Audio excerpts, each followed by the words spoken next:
In the last episode, we had just dipped our toes into what the Kimberley had to offer us. We dived into the beautiful Lake Argyll, sipped on the best rum that Kununurra had to offer, and explored the mini bungalows for sunset.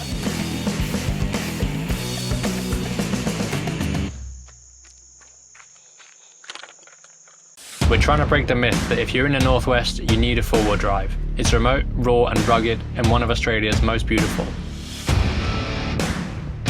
All we'd been told was, you can't do that in a van, but it just looked way too stunning to skip.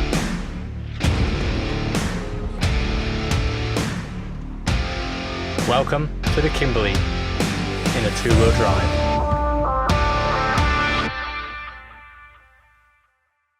We spent the last couple of days just holed up in a free camp, but we realised there's been no shade and no clouds, and it was like 37 degrees. We ended up just checking into a caravan park. So jumping in this really cold pool. We can do some washing, we can do some swimming, we can have some shade. Today we went to, it's this lovely little rock pool. What was it called? The grotto. The grotto, yeah. Grotto. It's probably about 45 minutes out of Kununurra, and it was so beautiful. Like the jagged edges of the rocks were just awesome in there, yeah. really, really cool. But as we got down there was people swimming in the big rope swing, and yeah, they came out very scared. They saw a croc in there. Pretty sure it was a freshie. I think it's known for freshies in there. Yeah. So we ended up literally just wetting our hair. That evening, we cooked dinner while the sun went down, overlooking the Five River Lookout in Wyndham. I know the crocs were massive in prehistoric times. I don't know if this is an accurate representation. I think this is a lot bigger. It's massive! We ventured onto the start of the famous Gibb River Road, a notoriously treacherous four-wheel drive track running from Kununurra to Broome. We could make it as far as the start of El Questro, but the water crossing is far too high for our little van. There was, however, the Zebedee Hot Springs that are two-wheel drive accessible, but our van was having some issues today, so we decided to turn around and head back towards Emma Gorge. we parked here.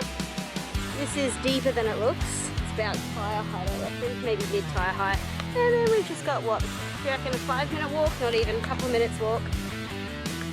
Straight into the information centre. Casual day in the north. We'll pop just on this little rock here. Just there. Can you see it? And we're going to go swimming in the next waterhole. It's just a freshie. Tiny little jaws. Just sunbathing, having a chill. Here's our walking path. Gotta go up there. And there's a frog.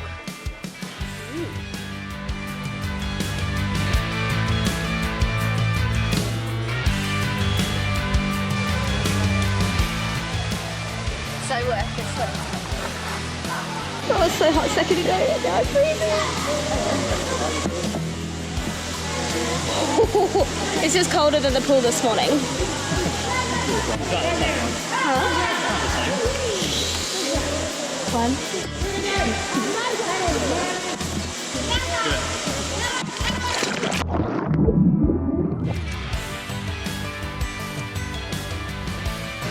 So there's a croc out there somewhere. I don't have my glasses on, so I'm feeling perfectly fine about it. But it's beautiful, the water is so clear, and apparently there's a little snake around as well. So, you know, Australia's a fabulous place full of dangerous animals. Anything wants to kill you anytime, really. Yeah, cool. But the water's lovely.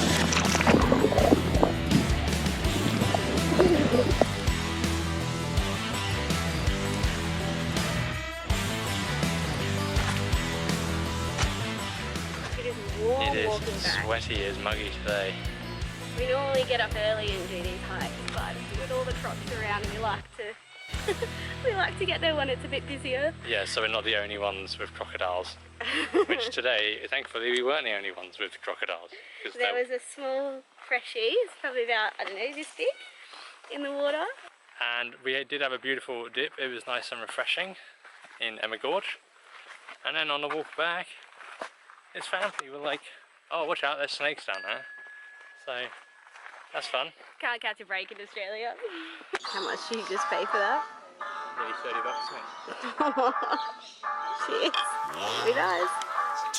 Great. Actually worth it.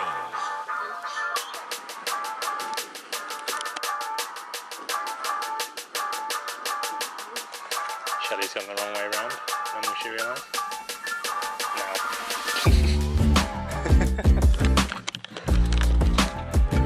I don't even know how warm that we forgot to put the sunshade up. Oh, it's so hot.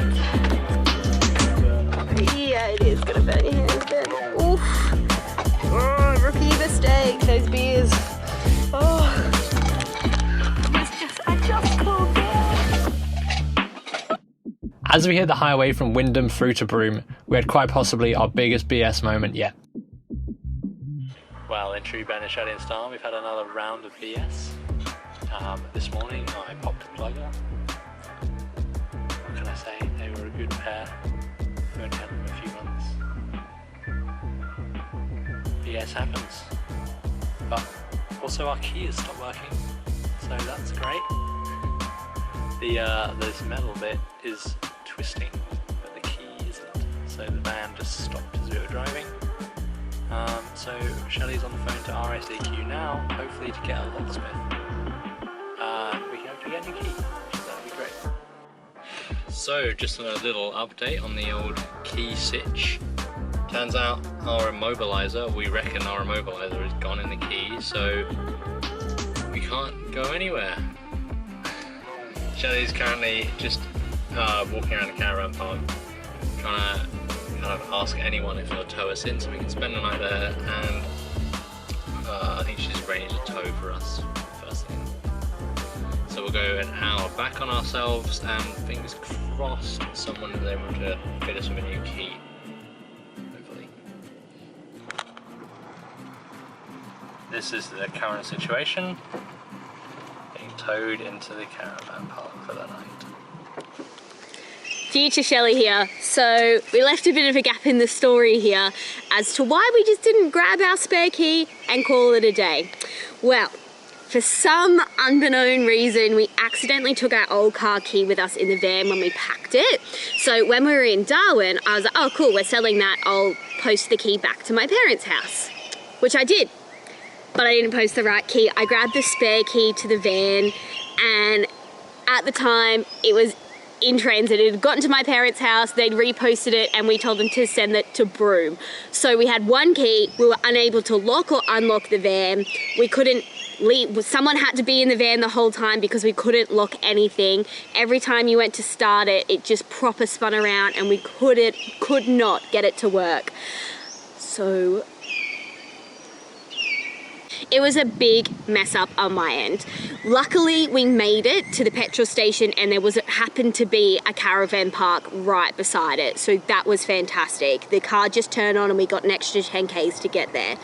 And the people there were so friendly. The groundskeepers were going into town the next day or two, I think, and they offered us a ride into town, which was so lucky because the tow was going to cost $3.5 grand, or a taxi was going to be about $1,000 return.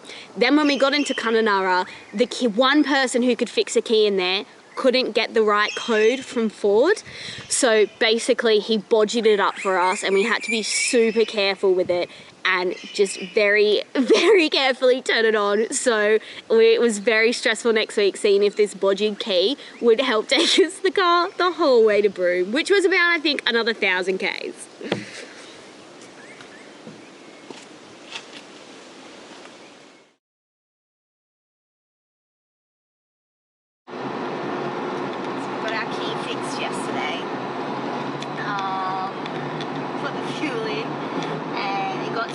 When we did a little drive around the caravan park in the wheel yesterday. So I'm really nervous about how this next 1,000 Ks is going to go. We've just driven, what, how far have we gone? Like 10, 15 Ks, and I'm just so scared the car's going to conk out again. The guy in the key shop reckons it's a different problem, but I've got my fingers and toes crossed that it was the immobilizer and the key, and that's that problem sorted. Also in the back, our inverter keeps beeping randomly some nights because it's going so low and the fan's consistently on, so I think something's wrong with that as well. Can't say I understand it enough, but I'm not enjoying this drive right now. It's absolutely stunning, but I have sweaty palms. I'm just feeling a bit sick really. Just chilling. Things just see in the outback. Hey, yeah, so the fuel's doing really well. The other day when we were driving through like the little tracks we could do off the Gibb, the fuel was just dropping really, really quickly, and the only other time this has happened is when the spark plugs have been loose or something's been wrong with the van, if you find my way. So anyway, I was really stressed. We ended up not doing Zebedee Springs because obviously going off-roading uses a lot more fuel, and I was worried something was wrong with the van. But we just drove 90 kilometres or whatever and used 13 litres of fuel, and we average about 15 litres per 100 kilometres, so it is fine. I think what happened is you pre-authorise a lot of fuel stations around here, so you put an amount on the card and then it fills up, and I must have only pre-authorised $120 instead of $150, and I only fueled up to that amount and didn't fill up the tank fully. I was hoping that was the answer, so that's one good news today. We've driven an hour. Cool, that is helpful. We've got some good music on, we're having a good sing-along. Yeah. You still look a bit stressed than I am feeling. Oh, so much better, so much better. Maybe I'll be able to enjoy the drive. We still have gone further than this before, so we'll get past where we've already been and see what happens the rest of the day. Yay! We're in Geeky Gorge National Park, which is just outside of Fitzroy Crossing. We're on the road to Broome, and we're currently walking in a dried up riverbed. So humid today. So muggy, there's heaps of flies. At 9 o'clock and the flies are already out. Ooh, prickles. It's so strange here. So it's very tidal, so normally this is the riverbank, and we'll show you, but you can see the white and then the black of the gorges, the limestone gorges, and it's the sand in the river that comes across and erodes it, and like when it floods and the water comes up, there's so many floods. Like in the information center you can see that the hut has all the different flood levels. Hey. Yeah, and you can see the kind of water down over there is middle of dry season. Wet season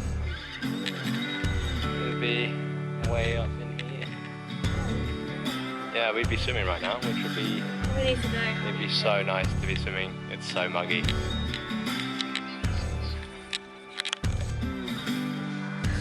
Looks like it's such hard sand, but it's so soft.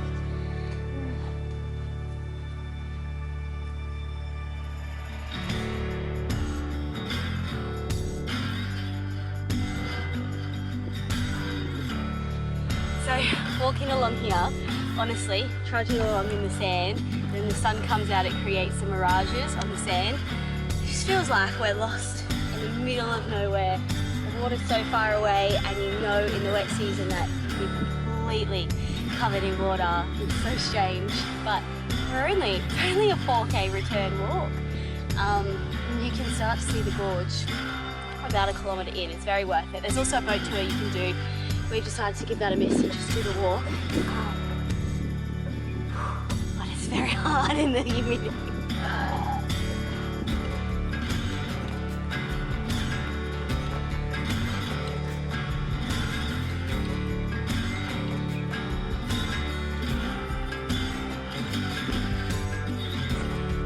My shoes are so full of sand right now.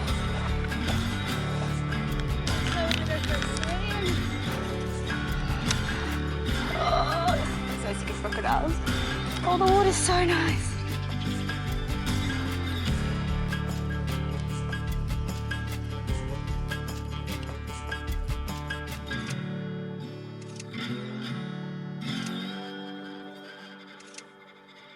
The outback and the national park, bloody stunning.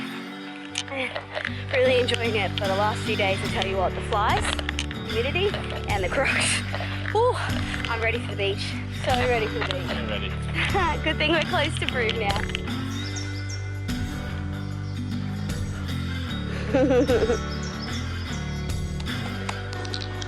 Traffic jams.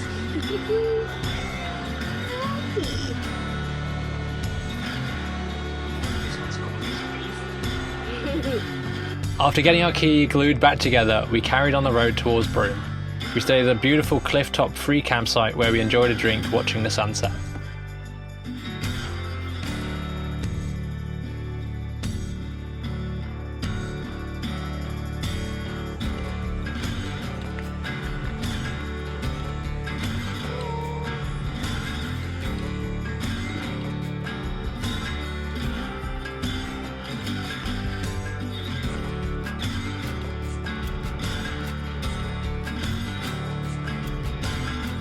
nights like these just make all of the hard work worth it. So nice. Got dinner on. Salads. Look at the wine. Sunset in the wine. Cheers. Join us next week to see if our van and our dodgy key actually make it to Broome as we continue our journey around the Kimberley in a 2-wheel drive.